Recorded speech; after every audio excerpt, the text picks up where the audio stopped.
पावसाळ्यात बाजारात अनेक रानभाज्या विकायला येतात, तर त्यामधूनच आज आपण बनवणार आहोत कंटोळीची भाजी। सर्वात आधी आपल्याला कंटोळी उभी कापून त्यामधल्या सगळ्या बिया काढून घ्यायच्या आहेत। त्यानंतर ती स्वच्छ धुवून गरम पाण्यामध्ये घालून 5 मिनिटे उकळून घ्यायची व त्यातलं पाणी संपूर्ण काढून घ्यायचं। फोडणीसाठी कुकरमध्ये तेल घालून घ्यायचं, त्यामध्ये मोहरी, अख्खा खडा गरम मसाला घालायचा व चिरलेला कांदा घालायचा आणि कढीपत्त्याची पाने।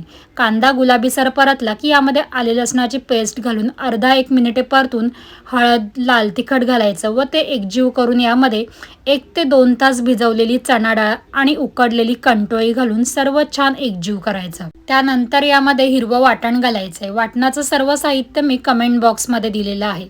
नंतर यामध्ये चिरलेला टोमॅटो, चवीनुसार मीठ घालायचं, गरम मसाला पावडर घालायची आणि भाजी शिजण्यापुरता आवश्यक असेल तेवढं पाणी घालून सर्व छान एकजीव करायचं व कुकरचा झाकण लावून आपण 2 शिट्ट्या काढून घ्यायच्या आहेत।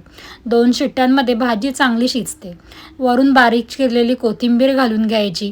आपली चणा डाळ आणि कंटोळीची भाजी खाण्यासाठी तयार आहे। प्रत्येक पावसाळ्यात एकदा तरी ही भाजी खावीच। भरपूर औषधी गुणधर्म असलेली अशी ही भाजी आहे आणि बनवायलाही अत्यंत सोपी आहे।